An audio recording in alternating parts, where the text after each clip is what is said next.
One way in which mobile devices have really had an impact This video is brought to you by Pies Academy. is in being able to provide maps on the fly. We're going to be able to make a map using two open source libraries. The first is called Leaflet.js, and that manages mapping in any type of application that's HTML5 and JavaScript based.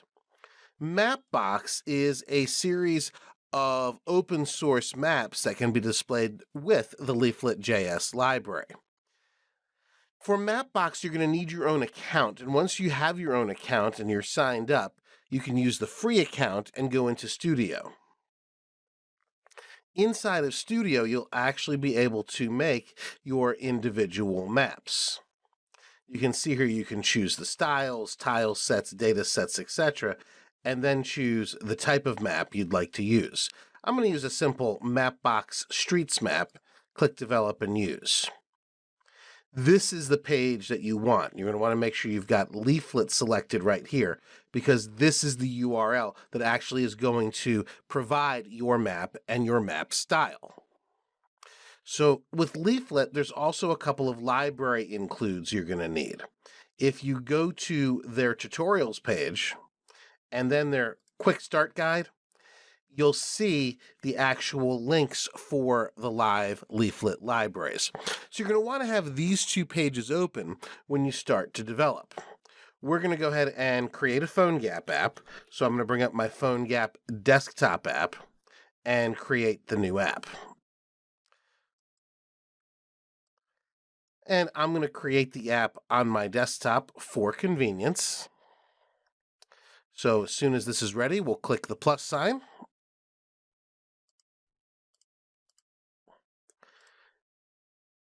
And the path is going to be to the desktop.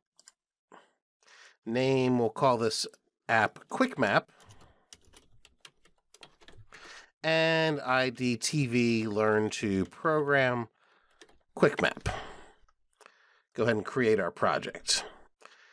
And as you remember, once we have the initial project created, we've got to clean it out because I don't use most of what's in here. In fact, all of this can go straight to the recycling bin, leaving us with the icon and the index.html. We'll open up the index.html inside of the brackets text editor, and we're ready to go. Only thing I'm going to do is make a quick change here. Just for testing, I'm going to alter the content security policy so we don't have to deal with it. And then we can erase everything here but the link to the Cordova library, and we're ready to go.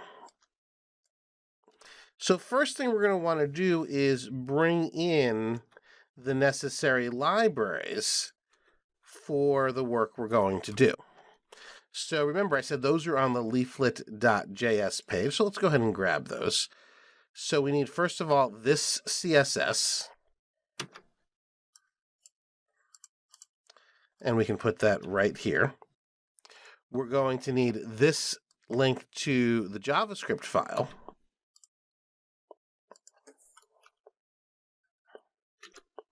And then we're going to need somewhere to put the map. So obviously that should be in the body of our document. So div ID equals map ID. Just like that. So that's where our map's going to go. We also have to give this some type of height, as tall as we want it to be. So let's go ahead and open another style tag here. Want to be inside the head.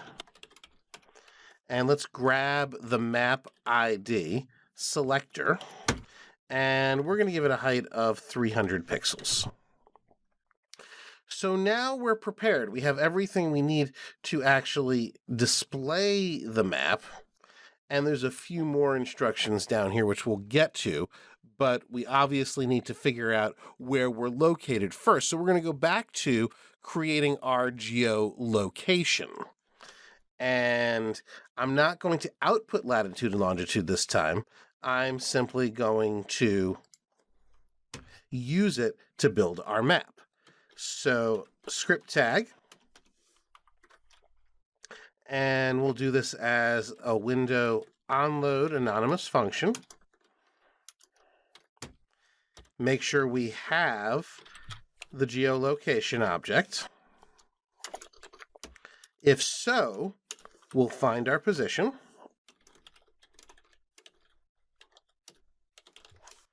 If not,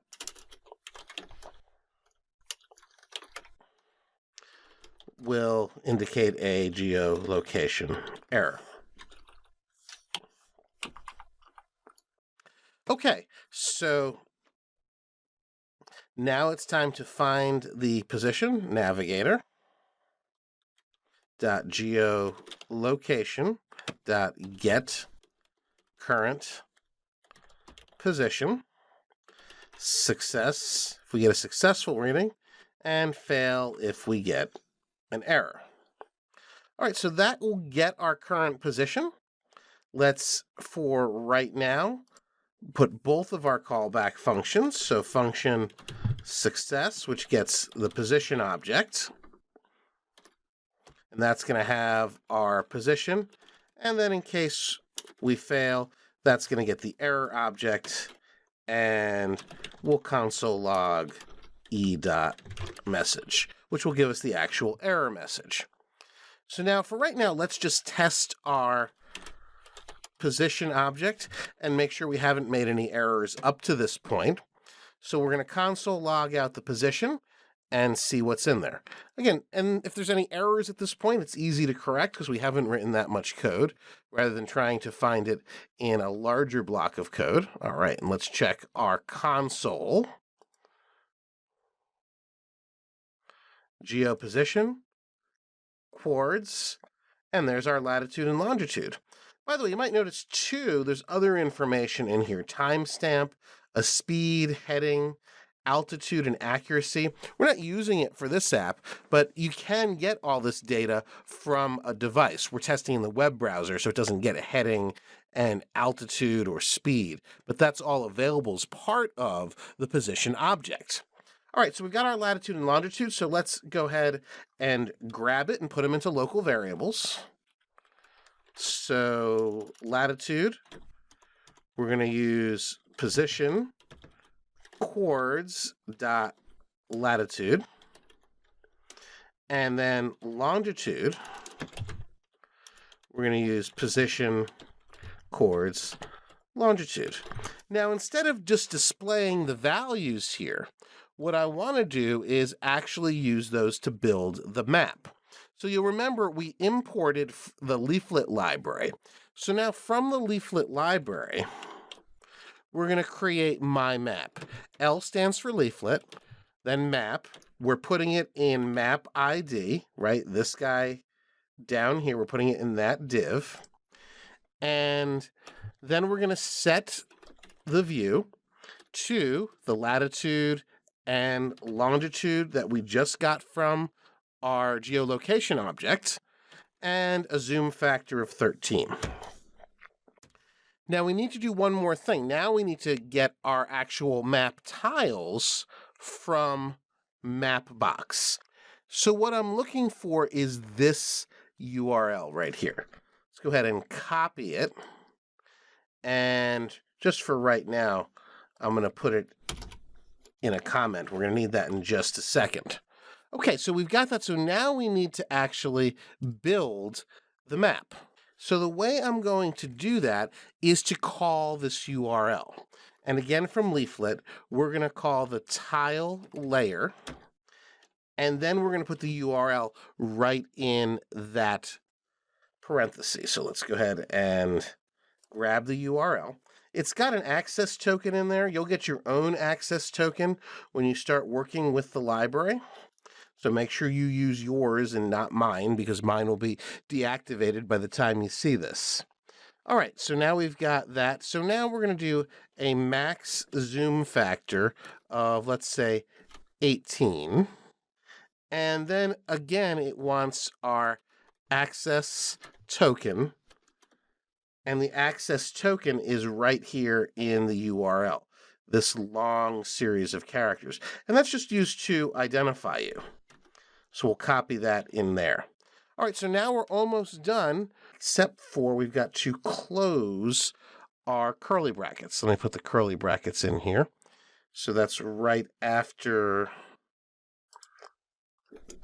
this, and we'll close them right here. You got to be careful when you're working in a lot of different brackets, parentheses and brackets, so you don't make a mistake. All right, so now we're going to simply add to my map, which remember is what we called the map up here.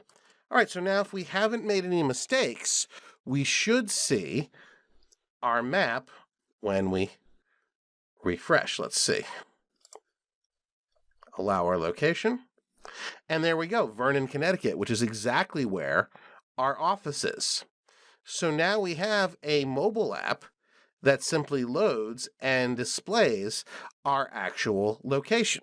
Pretty cool and pretty easy with Leaflet.js and Mapbox, don't you think?